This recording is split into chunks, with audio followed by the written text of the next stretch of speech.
मुंबई से इन पत्रों में लिखा हुआ है, मुंबई से, पूना से, भीलवाड़ा, दौसा, हरियाणा से लोग इस कथा को सुनने के लिए आए हैं। आसपास के क्षेत्र की सारी होटलें बुक हैं जिसमें आप लोग निवास कर रहे हैं। मैं रात्रि की बात को ध्यान में करते हुए आदरणीय मेंदोला जी को बहुत बहुत धन्यवाद देना चाहूँगा, जो रात्रि को यहाँ से निकल कर जा रहे थे और उन्होंने देखा कि यहाँ बहुत सारे लोग सो रहे थे, तो उन्होंने तुरंत अपने कार्यकर्ताओं को फ़ोन किया और कहा यहाँ बहुत भगत लोग सो रहे हैं, उनके लिए गादी और रजाई की व्यवस्था करी जाए। बहुत बहुत साधुवाद आदरणीय मेंदोला जी को, बहुत बहुत साधुवाद।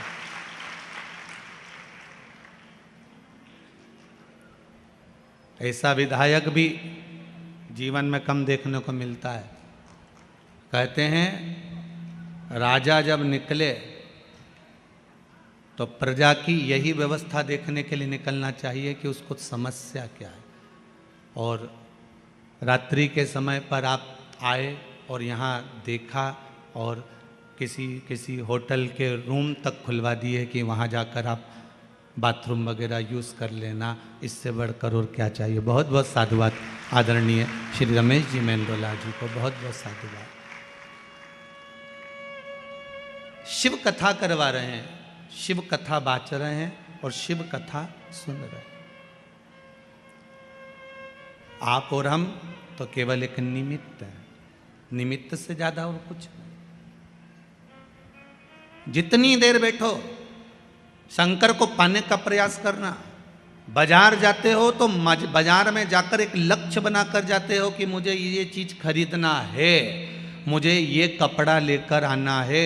घर से चली थी तो विचार कर कर चली थी कि मुझे आधा किलो चने की दाल लाना है, आधा किलो चावल लाना है, आधा किलो दाल लाना है, मुझे ये सामान लेकर आना है। उसी तरह जब आप अपने घर से निकलो तो एक लक्ष्य बनाकर निकलना कि मैं कथा में जा रही हूँ और मैंने सुना है कि कथा सुनने वाले का 3 महीने में बाबा भंडार भर देता है, तो मेरा भी भरेगा। मैं जाऊं उसको श्रवण करने का, मेरे शंकर को मुझे पाना है, मेरे शंकर को मुझे लेकर आना है, मेरा शिव मेरे साथ होना चाहिए, मेरा ओघड़दानी मेरे साथ होना चाहिए।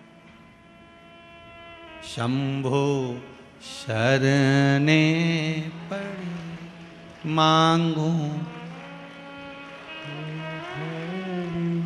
दुख दया करी ने दर्शन तेरी पूजा में जल ले आई, उसे मछली भी झूठा कराई। शंभु शरणे पड़ी, सब गई मांगू घड़ी दुख का दया करी ने दर्शन। माहिल्याबाई चारों तरफ से जब इस मालवा को घेर लिया था, ससुर को मरे हुए मात्र 12 दिन हुए थे। कितने दिन? मात्र 12।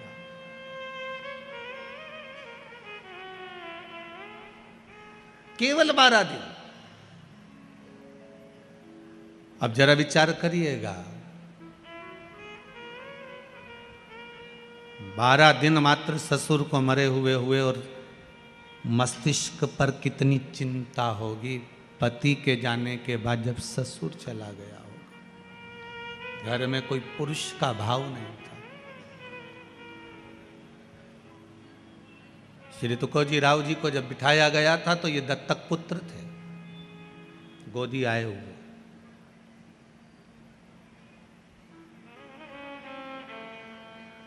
कितनी चिंता होगी। आप कहते हो गुरुजी हम बड़े दुखी हैं, हम बड़े तकलीफ में, पर भगवान से निवेदन करना कि आप बहुत सुखी हैं। दुनिया के कई लोग ऐसे हैं जो पलंग पर पड़े हुए हैं और मौत को मांग रहे हैं कि हमें मृत्यु आ जाए, और भगवान मौत भी नहीं दे रहा। दुनिया के कई लोग ऐसे हैं जो शरीर से ऐसे हो गए कि भगवान से कह रहे हैं अब उठा ले, अब बनता नहीं है, तो भी भगवान मृत्यु तक नहीं। कम से कम आप पर मेरे देव अधिदेव महादेव की कृपा है जो आप अपने पांव से चलकर शिव कथा तक आए हो। ये शंकर ही तो करुणा करा है।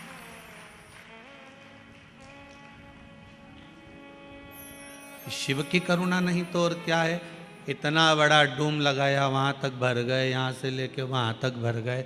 यहाँ तैयारी हो रही थी, अब इनके सोचने में पड़ेगा, अब इनको बिठाएं का भी तो बांसी लगा है, वो में ही फंसा पड़ा है। तो ये व्यवस्था है। शिव बुलाया है आपको, किसी बुलाया किसी ने नहीं। शंकर सुनाने वाला है। वो तो मेंदोला जी सीहोर पहुँचे और बाबा ने कृपा कर कर कथा दी है। शंकर ही लेने गए थे शंकर की कथा को, इसलिए हो रही है, बाबा करा रहा है। पर आपका प्रेम शिव के प्रति है, समर्पण शंकर के प्रति। अकेली पड़ गई मां हिल्या। विद्वान ब्राह्मणों को बुलवाया माता हिल्या ने, और विद्वान ब्राह्मणों को बुलाकर माता हिल्या ने एक प्रश्न किया है विद्वान ब्राह्मणों के सामने कि ब्राह्मण देवता, मैं आपके चरणों को नमन करती हूं, आज मेरे ससुर का 12वां दिन है।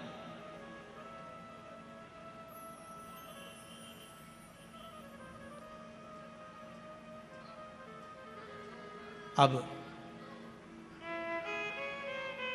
राजघराने को मुझे संभालना पड़ेगा, पर मैं जानती हूं कि मैं इस काबिल नहीं हूं। मैं जानती हूं मैं इस काबिल नहीं हूं। गुरुजन के सामने, ब्राह्मण जन के सामने, बड़े बुजुर्गों के सामने कभी मत कहना कि मैं बहुत कुछ जानता हूं।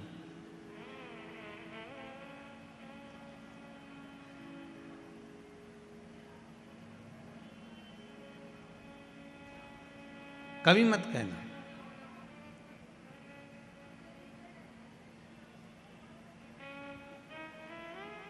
गुरुजन के सामने शून्य बनकर जाना कि मुझे कुछ नहीं आता। घर के बड़ों के सामने जाना तो शून्य बनकर जाना कि मुझे कुछ नहीं आता। जो ज्यादा समझदार बनकर जाता है ना, सबसे ज्यादा काम उसी को संभालना पड़ता है। घर में 2 तरह की बहू होती है, एक समझदार, एक पगली। आप उसमें से कौन सी हो हमको नहीं मालूम, पर कल कथा में हमने कहा था कि जितने भी बैठे हैं सब पागल ही हैं, तो पगली बहू हो गया। 2 तरह की बहू होती है घर में, एक समझदार, एक पगली। जो समझदार बहू होती है ना, घर में शादी आती है तो सारा काम वो संभालती है। मम्मी जी ने रोटी खाई कि नहीं खाई, मामा जी आया कि नहीं आया, काका जी ने भोजन करा कि नहीं करा, अभी तक फूफा जी तो आए ही नहीं। बेचारी काम में लगी रही और उधर बैंड बाजा बजता रहा, लोग माता पूजने चले गए और ये घर में ताला कुची लगाती रह गई। बेचारी काम करते करते चाबी लेके दौड़ी, फिर याद आया कि पूजन में माता जी की चुनरी तो घर में ही रह गई, फिर भागी, फिर चुनरी लेके आई। ये समझदार थी ना, इसलिए बार बार इसको जाना पड़ रहा। समझदार थी ना, इसलिए बार बार काम करना पड़ रहा। और एक घर में बहू ऐसी होती है जिसमें अकल नहीं होती है। लोग कहते हैं हमारी छोटी बहू में तो बिल्कुल अकल नहीं, ये तो पगली है। जो पगली है वो माता पूजन में सज धज के खजूर वाली चोटी बना के नाचे कूदे, एंजॉय करे। सबसे ज्यादा एंजॉय वो ही करती है जो पगली होती है।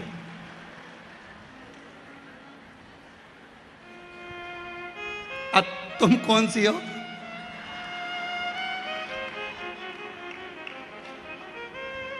जो ज्यादा समझदार होता है उसको सारा काम करना पड़ता है, और जो पगली होती है सबसे पहले, जो समझदार बहू बेचारी काम में लगी रहे, मेहंदी लगाने तक की फुर्सत नहीं, और जो पगली वो सबसे पहले लगा। अच्छा वो मेहंदी वाली भी क्या यहीं तक लगा दूं जीजी?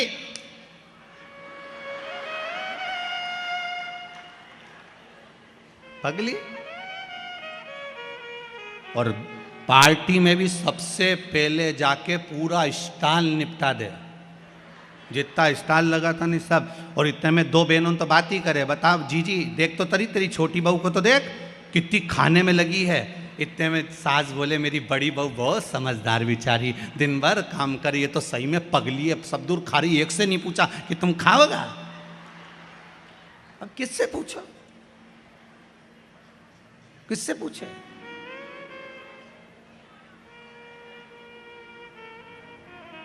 श्रीमद् भागवत कथा में लिखा है, जड़ भरत का चरित्र। ऋषभ देव जी महाराज के यहाँ भरत हुए और भरत जी के जब प्राण छूट गए, फिर नाम हिरण की योनि मिली, हिरण की योनि से छूटे फिर मनुष्य की योनि मिली। श्रीमद् भागवत कहती है मनुष्य की योनि मिलने के बाद में उनका नाम पड़ गया भरत। एक बार बड़े भाई ने कहा जा खेत पे से चिड़िया उड़ाना। चिड़िया उड़ाने गया, मन में आ गया राम जी का खेत, राम जी की चिड़ैया कौन उड़ाए। तो बड़े भाई ने लात मारकर भगा दिया, ये तो पगला है, ये तो पागल है, मूर्ख है, और उसी का नाम कह दिया ये जड़ भरत है। नाम पड़ गया जड़ भरत। जड़ मतलब पागल, पागल मतलब प्रमोशन, समझदारी मतलब डिमोशन। ये समझदार है, ये पगला है। घर के लोगों ने कह दिया ये पागल है। और भरत जी महाराज पागल बनकर भगवान की भक्ति में लग गए। लोगों ने मीराबाई को पागल कहा, मीरा भई रे बावरी, बावरी मतलब पागल। लोगों ने संत तुकाराम जी को पागल कहा। संत तुकाराम,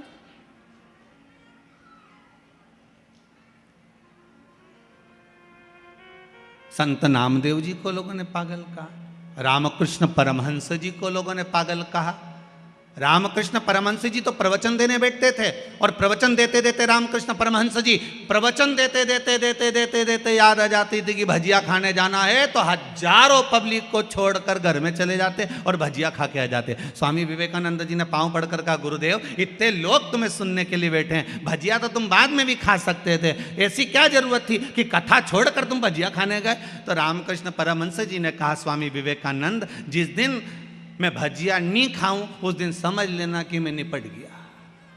तो रामकृष्ण परमहंस जी से स्वामी विवेकानंद ने कहा, आपकी भजिए में इतनी आसक्ति है, भजिया इतना पसंद है आपको? तो रामकृष्ण परमहंस जी ने कहा, भजिया पसंद नहीं है, प्रवचन करते करते करते करते मेरा मन माँ जगत जननी जगदम्बा में समा जाता है। उस मन को लाने के लिए मुझे भजिया याद करना पड़ता है, इसलिए पृथ्वी पर जीवित बना रहता हूं। ये संत हैं, लोगों ने इनको पागल कर दिया। रामकृष्ण परमहंस जी को लोगों ने पागल कर दिया, संत तुकाराम जी को लोगों ने पागल कहा, नामदेव जी को लोगों ने पागल कहा।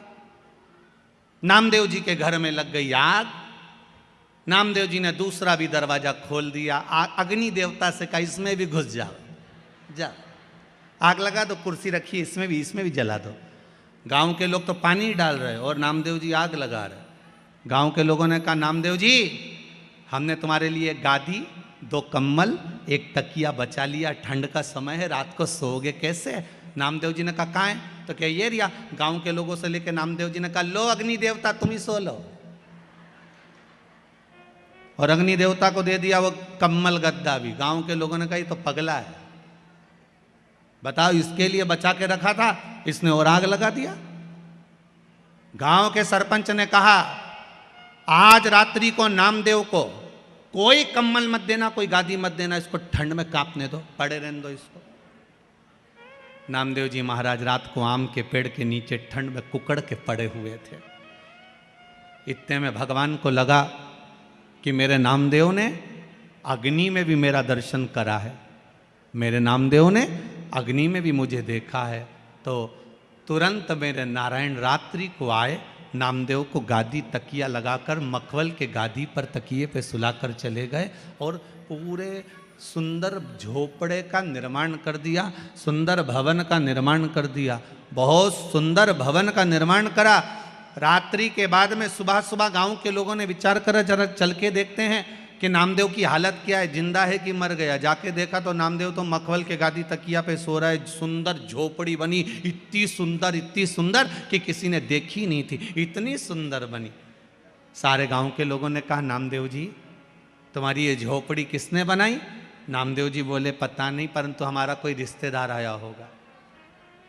सारे गांव के लोग बोले, नामदेव जी हाथ जोड़ के निवेदन है, एक आध मकान ऐसा हमारा भी बनवा दो। नामदेव जी ने कहा, लगाओ आग।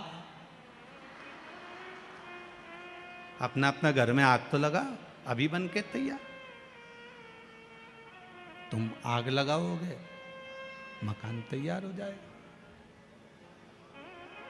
लगाओ तुम आग।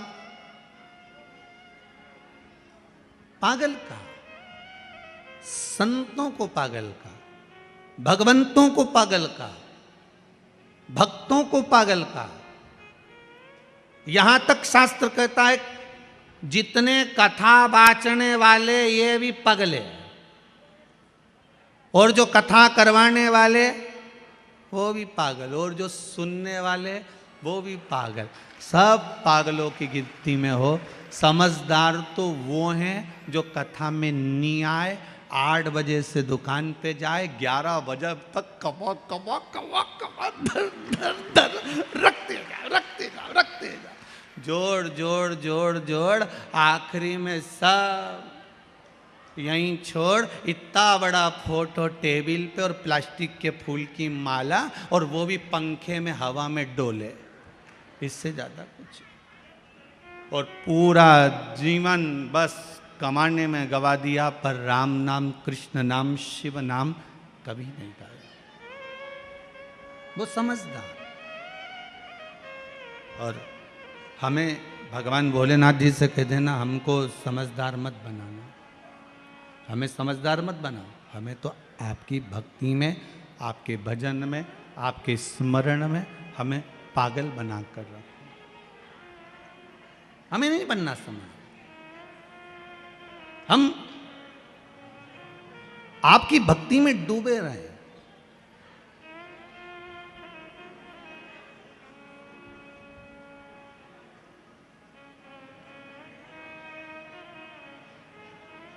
गूगल पर, मोबाइल पर, गूगल पर रास्ता ढूंढा जा सकता है।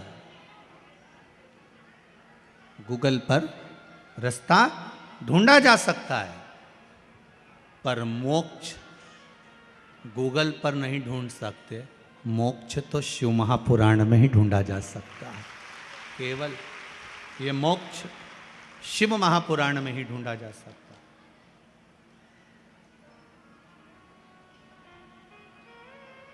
गूगल पर रास्ता ढूंढ सकते हो, पर मोक्ष नहीं। मोक्ष शिव महापुराण में ही ढूंढ सकते हो, मोक्ष शंकर की कथा में ही ढूंढ सकते हो।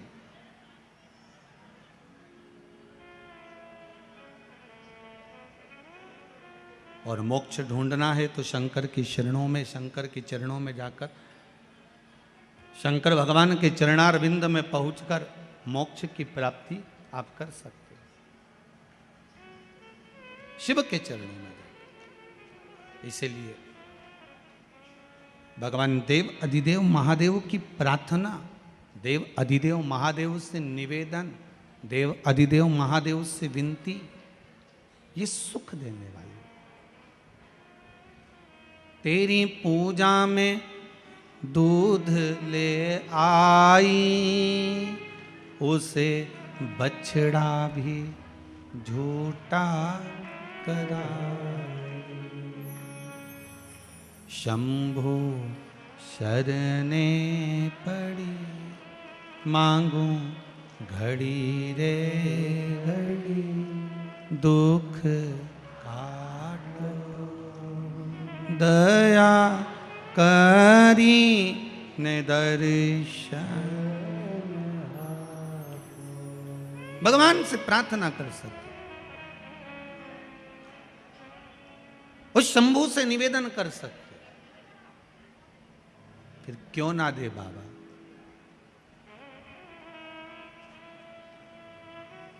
क्यों ना कृपा करे मेरा शंभू, क्यों ना दया करे मेरा उघड़दानी। एक माता जी ने बड़ा सुंदर भाव लिखा है।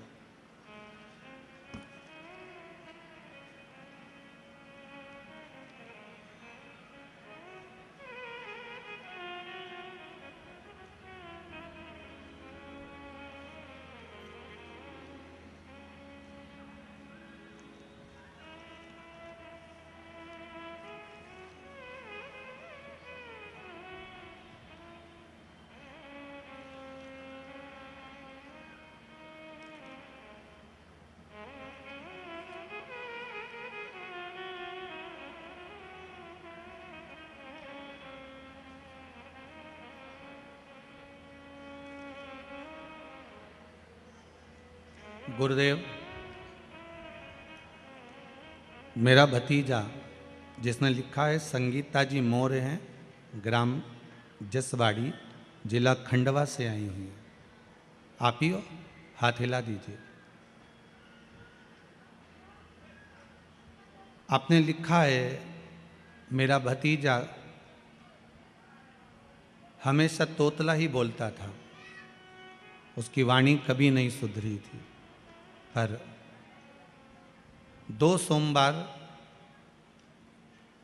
जो उपाय बताया गया था, बेले का जो फल है उस फल के गुर्दे को निकाल कर, वही वाला करा होगा ना, उसमें पानी भरकर शंकर भगवान को चढ़ाकर उस पानी को पीना प्रारंभ करना था। बाबा ने ऐसी कृपा करी है, आपने पत्र में लिखा है कि 2 सोमवार करने पर मेरे भतीजे की वाणी शुद्ध हो गई, तोतला बोलना बंद कर दिया। बहुत बहुत बधाई आपको। बैठिए, आप विराजिए, बैठिए। वाणी शुद्ध हो गई। देवाधिदेव महादेव की कृपा। एक माता जी ने बड़ा सुंदर भाव लिखा है महाराज जी पत्र के अंदर, देखिए। सुनीता जी मीणा, अकबरपुर, जिला देवास, नेबावर रोड से आई हैं। आप ही ने लिखा है, एक बार हाथ हिला दो जम के। हर हर महादेव। आपने लिखा है मेरी पूरी जमीन पर मैंने कई बोर लगवा लिए, कुएं खुदवा लिए, उस जमीन पर कोई पानी नहीं था, पर बाबा की कृपा ऐसी रही, केवल कुंदकेश्वर महादेव का नाम लेकर और जो उपाय आपने बताया था इस व्यासपीठ से, वो कर कर बोर लगवाया, इतना पानी निकल गया कि मशीन भी अंदर जा नहीं पा रही थी। बाबा की कृपा। हर हर महादेव। विराजिए, विराजिए, बैठिए। बाबा की कृपा बनी रहे। शिव कृपा। जितने पढ़े हैं यहाँ रखें, जो नहीं पढ़े हैं यहाँ रखें, दोनों पत्र यहीं मिलेंगे, बाद में उठाकर आप पढ़ लेना, ठीक है। देवाधिदेव महादेव, आप जितना भाव रखकर, विश्वास रखकर, श्रद्धा रखकर भगवान की भक्ति करोगे, ये विश्वास मानिए कि आपको डोलना नहीं पड़ेगा, कहीं जाकर बोलना नहीं पड़ेगा। आप उसके चरणों में जाकर बस निवेदन करो, एक बार उसके पास जाकर उससे बोलो। तेरी सेवा में फूल ले आई, उसे भवरा भी झूठा कराई। शंभु शरणे पड़ी, मांगू घड़ी रे घड़ी, दुख काटो।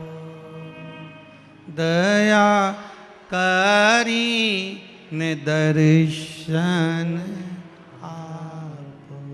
हे बाबा, हम आपसे बार बार बस यही प्रार्थना करते हैं कि जीवन में दुख है, तकलीफ है, कष्ट है, उसको काट दिया जाए। और वो कटेगा कैसे? तो भगवान की केवल भक्ति से। कैसे कटेगा? भगवान की भक्ति से।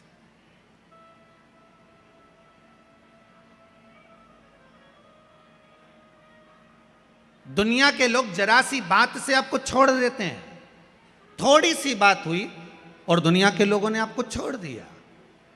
जब जरा सी बात से दुनिया के लोग आपको छोड़ देते हैं, तो यह विश्वास मानकर चलना, जरा सी प्रार्थना से शंभु आपको पकड़ सकते हैं। मात्र थोड़ी सी प्रार्थना, बहुत है उतनी प्रार्थना। हमें ढोंग नहीं करना, हमें ढकोसला नहीं करना, हमें दिखावा नहीं करना कि मैं बहुत बड़ा भक्त हूं या मैं बहुत बड़ी भक्तन हूं। हमें नहीं करना। आग लगे बस्ती में अपन रहो मस्ती में, अपन तो 1 लोटा पानी उठाया, शिव जी को चढ़ाया। हाँ, अगर घर से पानी लेकर जा रहे हो तो उससे बढ़कर कोई सुख नहीं है। मंदिर का अगर पानी ले रहे हो, 1 लोटा पानी अगर मंदिर का लिया है तो पहले 1 रुपया आपको उस गुल्लक में उस दान पेटी में डालना है कि इस दान पेटी में इसलिए क्योंकि लोटे का किराया, पानी का किराया, ये सब देना पड़ेगा, तब जाकर उस पानी की महत्वता होगी, नहीं तो पानी की कोई महत्वता नहीं है। अपने पास का चढ़ाओ, अपने जल को आप आनंद में लेकर जाओ। भक्ति शिव कथा है। शिव कथा साधारण नहीं होती। शंकर की कथा में शंकर ही कहीं ना कहीं अमृत बरसा ही देता है। ये उसी की कृपा होती है, उसकी कृपा बिना कुछ नहीं होता। जहां शिव है वहां गंगा है, जहां गंगा है वहां शिव है। शिव उपासना भगवान की अविरल भक्ति। महाराज शिव महापुराण की कथा कर रही है। मां अहिल्याबाई का चरित्र कह रहा है। इस मालवा की महारानी का चरित्र कह रहा है और उससे हमें सीखना है कि हमें कभी हारना नहीं। जैसे बिंदु प्रेत योनि में पड़ गया था और चंचुला देवी हारी नहीं, माँ जगत जननी से प्रार्थना कर कर शिव जी की भक्ति में लग गई और शिव महापुराण की कथा करवा ली।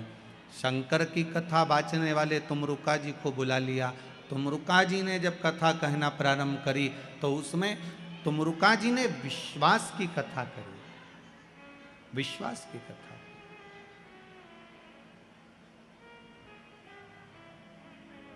भरोसे की कथा, विश्वास।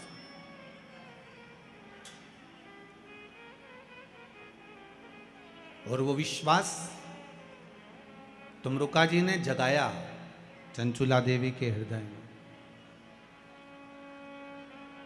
वो विश्वास जागृत करा।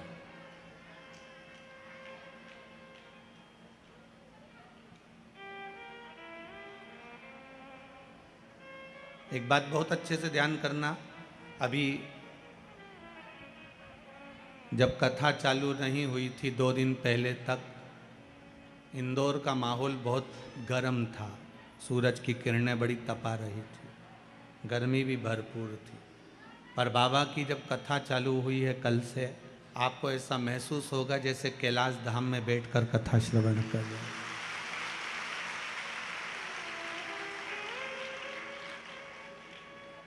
क्योंकि बाबा की कथा है कैलाश पर ही हो रही है और कैलाशी, और यहाँ तो यहाँ वर्णन किया गया है संरक्षक के रूप में भी कैलाश विजयवर्गीय है, इसलिए कैलाश तो बनना ही था।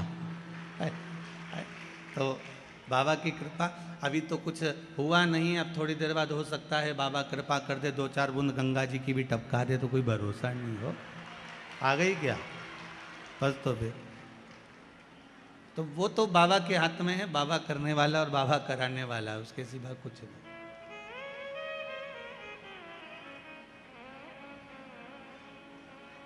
तेरे डमरू की धुन सुन के मैं काशी नगरी आई हूँ। तेरे डमरू की धुन सुन के मैं काशी नगरी आई हूँ। तेरे डमरू की धुन सुन के मैं काशी नगरी आई हूँ। तेरे डमरू की धुन सुन के मैं काशी नगरी आई हूँ। मैं काशी नगरी आई हूँ। मैं काशी नगरी आई हूँ। मैं काशी सब गाइए आई हूँ। मैं काशी नगरी आई हूँ। मैं काशी नगरी आई हूँ। मैं